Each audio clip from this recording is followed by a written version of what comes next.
Today we're making a vegetable curry in the style of Cai Png or economy rice hawker stalls in Singapore.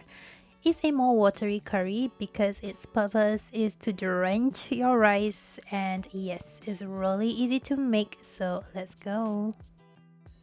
First, we're going to blend the base curry paste. To a blender, I'm adding some red chilies.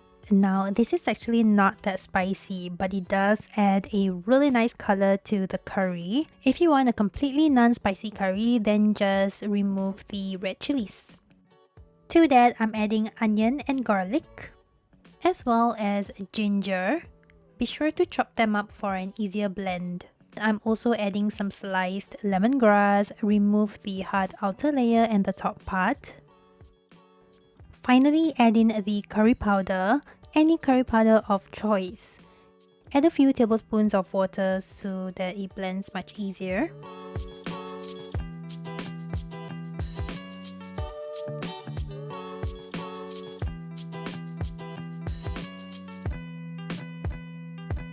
And then voila, you have your curry base paste.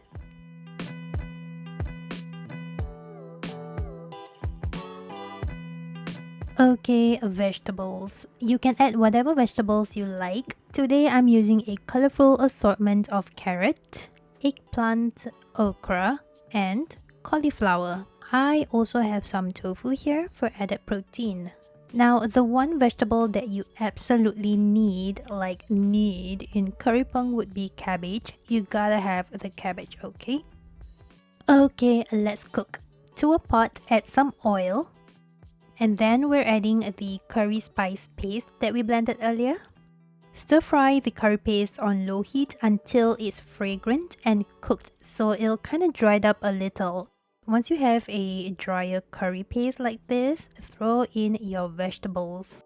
I'm adding the vegetables that I want stewing a while first, so that will be my carrots, cauliflower, and the okra, as well as the firm tofu.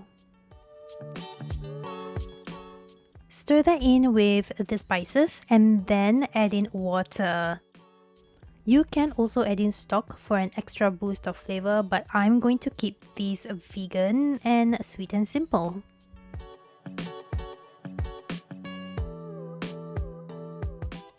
Let that come to a boil, and then I'm adding in my eggplant as well as the cabbage.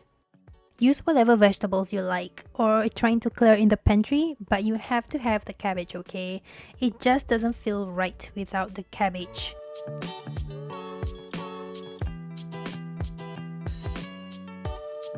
Turn down the heat and let this simmer for a while with a lid on, around 15 to 20 minutes.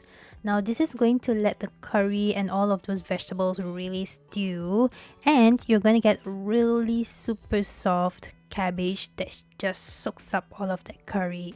It's the best. When you come back, the cabbage should be extra soft and has soaked up all of that delicious curry flavor. Now, still on low heat, we're going to be adding about 200 milliliters of coconut milk. Gently stir that in so that you don't curdle the coconut milk. Finally, season with salt and sugar. Gently stir that through and then you're done.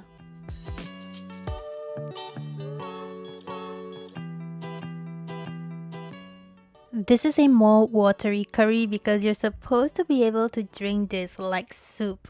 Also because you need to drench your rice with it. What's Cai Png if you just don't drench your rice with all of that delicious curry? Am I right? So give this healthy vegan curry soup a go, and yeah, bye!